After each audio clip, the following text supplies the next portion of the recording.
ask you something honestly. Why do so many candidates fail in QC interviews? Even after preparing everything, it's not because they don't know the answers, it's because they don't communicate them properly.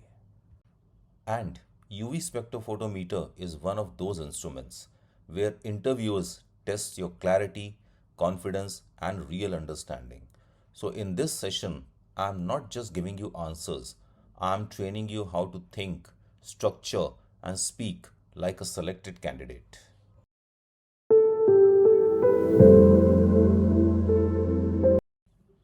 Now imagine this. You've just settled in, and the interviewer opens your CV and asks, can you explain what a UV spectrophotometer is? This is your first technical impression and it matters. Take a moment and answer in a structured way. A UV spectrophotometer is an analytical instrument used to measure the absorbance of ultraviolet and visible light by a sample, typically in the range of 200 to 800 nanometers. Good, clear, and precise. But don't stop here. This is where you stand out. Add the application also. In pharmaceutical quality control, it is used for assay, dissolution testing, and identification of compounds. Now you have moved from definition to real world use, and that's what makes the interviewer thinks this candidate understands practical applications.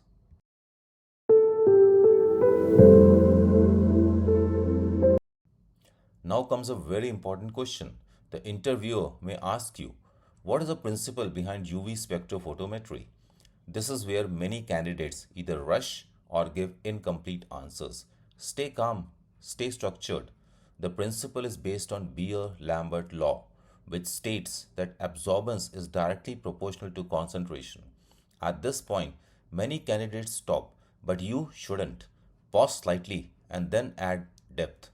This relationship holds true only within a specific concentration range, beyond which deviations can occur. Now you are showing conceptual clarity. Want to make it even stronger? Add a practical touch. That's why during method validation, we ensure linearity within a defined range. Now you have connected theory, limitation, and real industry practice. And that's exactly what makes the interviewer think this candidate really understands the subject.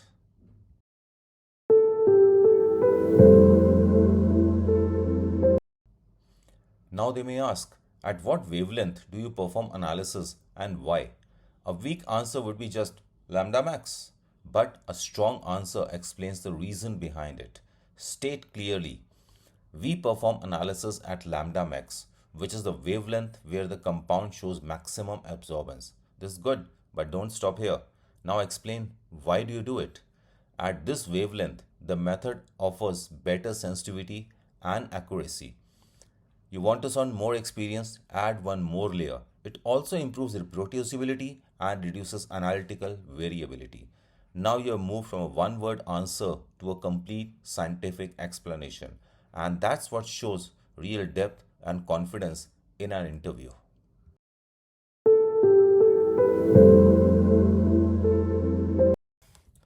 Now just imagine the interviewer holding a cuvette and asking you, why do we use quartz cuvettes instead of glass? Keep your answer simple and precise. Quartz cuvettes are used because they allow UV light to pass through without absorption. Glass cuvettes absorb UV radiation, which can lead to inaccurate results. That's clear and correct. Now add a professional touch to your answer. So for analysis in the UV region, quartz cuvettes are essential to ensure accurate measurement. Now your answer is simple, logical, and complete. That's exactly what the interviewers look for.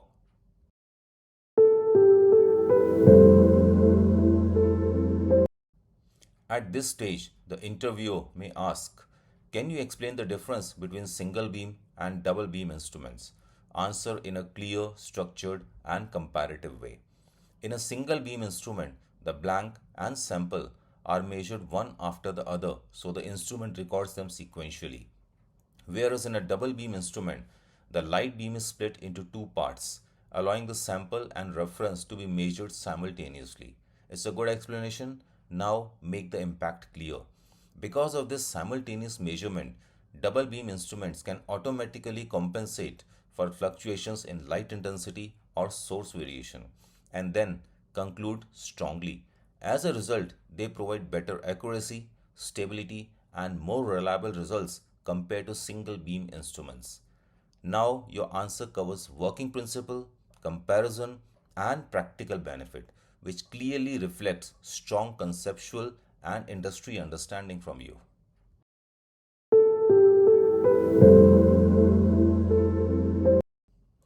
Now comes a slightly deeper concept. The interviewer may ask, what do you understand by spectral bandwidth? Explain it step by step. Spectral bandwidth refers to the range of wavelengths that pass through the monochromator. It's a good start. Now simplify it so it's easy to grasp. If the bandwidth is wide, multiple wavelengths reach the sample, which can reduce precision. If the bandwidth is narrow, the light is more focused, improving accuracy and resolution. Now, add a simple analogy to make it memorable. It's like focusing sunlight through a magnifying glass. The sharper the focus, the better the result. Now, your answer is not just correct, it's clear, logical, and easy to visualize. And that's what shows true conceptual clarity in an interview.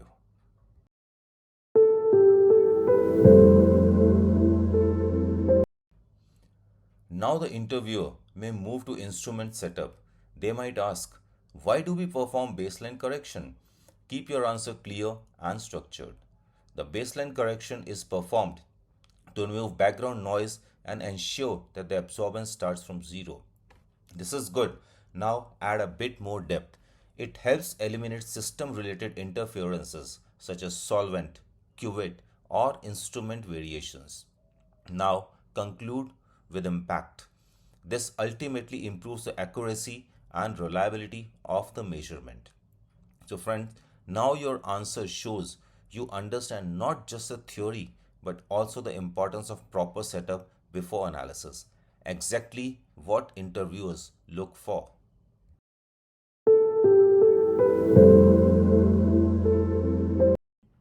Next, let's come to a very important concept. What is stray light? Explain it clearly and confidently. Stray light is unwanted light that reaches the detector along with the intended wavelength.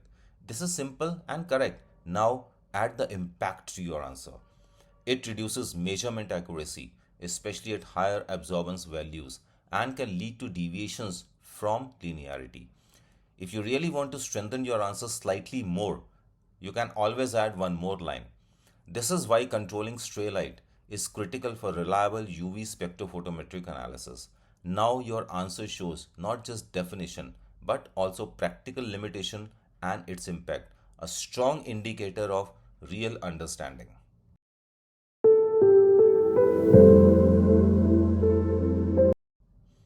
Now the interviewer focuses on your practical experience. They may ask you, why do we use a blank solution? Answer clearly and confidently. A blank solution is used to eliminate absorbance due to the solvent or reagents.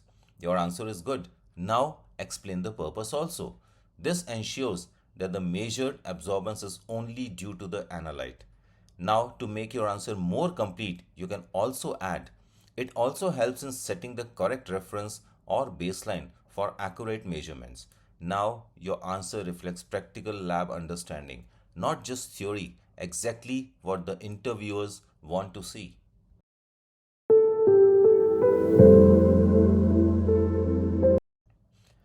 Now comes a very real life question. The interviewer may ask, what happens if the cuvette is dirty? Answer in a practical and confident tone. A dirty cuvette can scatter light and lead to incorrect absorbance values. This is a good answer, but you can always add bit more details to it, such as even small factors like fingerprints, scratches, or dust particles can significantly affect the results. Then conclude with the right practice. So proper cleaning and careful handling of cuvettes are essential for accurate analysis. Now your answer reflects lab discipline and attention to detail, something every interviewer values highly.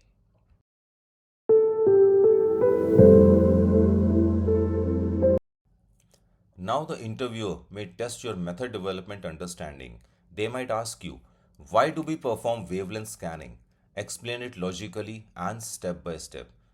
Wavelength scanning is performed to identify the lambda max of the analyte. Now once you have told this, expand the reasoning. This helps us select the most appropriate wavelength for analysis, ensuring maximum sensitivity and accuracy. Now, to make your answer more strong, add one more practical point. It also helps in detecting impurities or additional peaks in the spectrum. Now, your answer reflects not just knowledge, but analytical thinking and method development understanding, exactly what interviewers look for.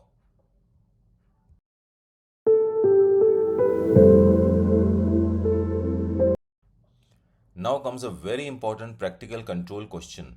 The interviewer may ask, what is the ideal absorbance range? Answer confidently and directly. The ideal absorbance range is typically between 0.2 and 0.8.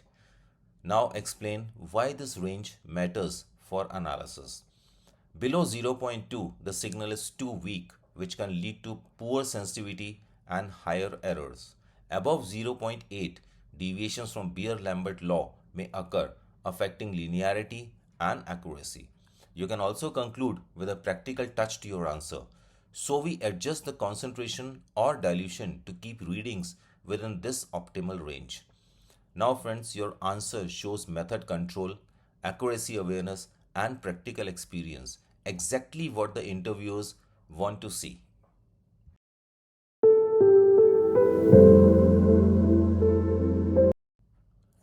Now imagine a scenario based question. What will you do if absorbance is too high? Think, answer calmly and logically.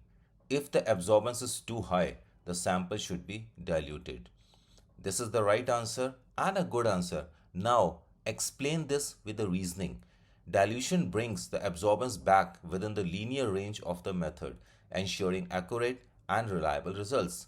Now, to make your answer more complete, you can also add the correct dilution factor must also be applied during calculations to obtain the final result. You can even conclude with a professional touch to your answer. This ensures both accuracy in measurement and correctness in reporting. Now, friends, your answer reflects practical handling and calculation awareness, a strong indicator of real lab experience.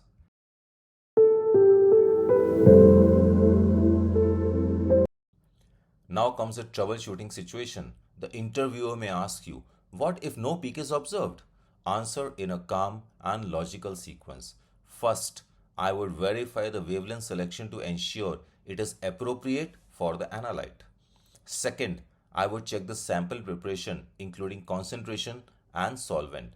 Third, I would confirm the instrument performance, such as lamp function and the baseline. Now, add a professional insight. This stepwise approach helps in identifying the root cause systematically without missing any critical factors. You can also conclude with a strong ending line. It ensures efficient troubleshooting and reliable analytical results. Now your answer clearly reflects structured thinking and problem solving ability, something interviewers value very highly.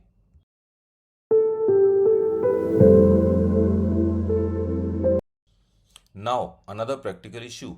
They may ask, why does noise appear in UV analysis? Explain it clearly and practically. Noise can be caused by factors like lamp instability, electrical disturbances, or contamination in the cuvette. Add some more depth to your answer. Environmental factors such as vibrations or temperature variations can also contribute to noise. And then conclude with control measures. Proper instrument maintenance and controlled operating conditions help minimize noise and ensure reliable results. Now your answer reflects operational understanding and real lab experience, a sign of true professional maturity.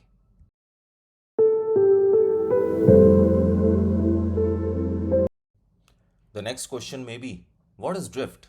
Answer clearly and confidently. Drift is a gradual change in absorbance over time. Now explain the causes for the drift also. It is usually caused by factors like lamp aging, temperature fluctuations, or general instrument instability. To strengthen your answer, you can always add a control aspect. Regular calibration and system checks help in detecting and controlling drifts. You can also conclude with a practical note. This ensures consistent and reliable analytical performance. Now, your answer reflects instrument control awareness and practical experience, exactly what the interviewers look for.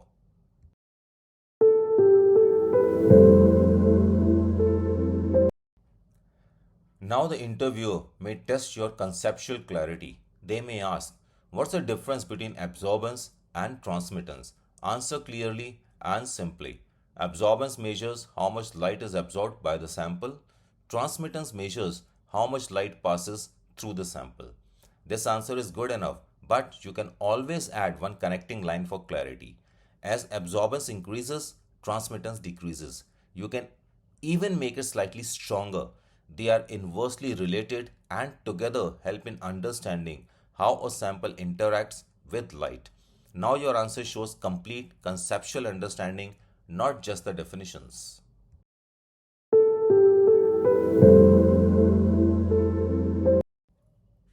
Next, a slightly advanced concept. What is molar absorptivity? Explain it clearly and confidently. Molar absorptivity indicates how strongly a substance absorbs light at a specific wavelength.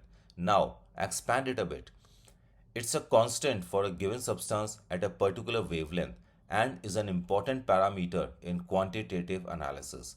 To make your answer even more stronger, you can add one more line. It helps in determining concentration using the Beer-Lambert law. Now your answer reflects a strong theoretical foundation with practical relevance, exactly what interviewers expect at your level.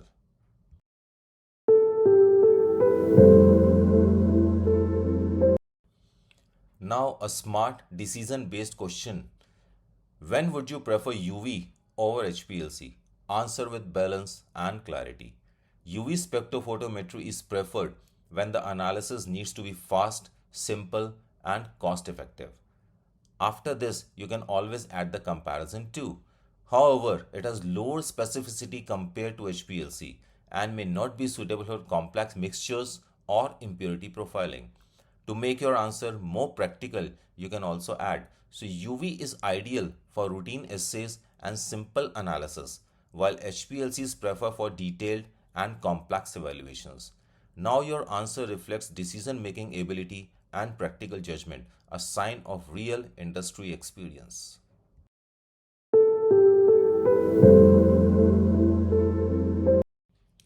Finally, the interviewer may close with, what are the limitations of UV spectrophotometry? Answer confidently and clearly. UV spectrophotometry has limitations such as low specificity, interference from impurities, and it is not suitable for complex mixtures. Now you can add a strong concluding thought. That's why it is generally used for simple, well characterized systems or routine analysis. You can make it even more impactful with one final line. For complex analysis, more advanced techniques like HPLC are preferred. Now you have ended with a clear, balanced, and professional answer, and that's what leaves a lasting impression in an interview.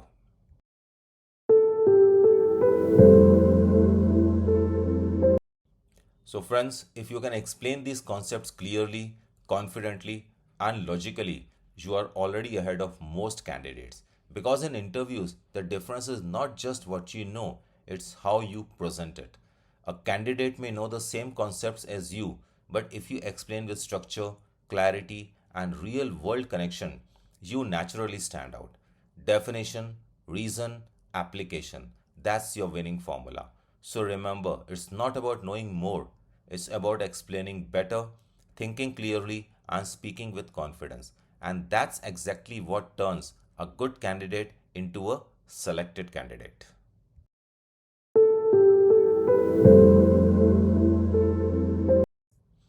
Let me leave you with one important thought. Most candidates don't fail because they don't know the answers. They fail because they cannot explain simple things clearly. And today, you have taken a big step ahead. If you practice these questions not just by reading, but by speaking them out loud, you'll see the difference in your confidence. Because in an interview, it's not about giving the perfect answer, it's about giving a clear, structured, and confident answer. And remember this, your selection is not far away, it may just be one better explanation away. If this session helped you, make sure you like the video, subscribe to Pharma Health Insight, share it with all your known friends, colleagues, and co-workers. Comment on what topics you want next because I am here to help you not just learn but to get selected. Thank you.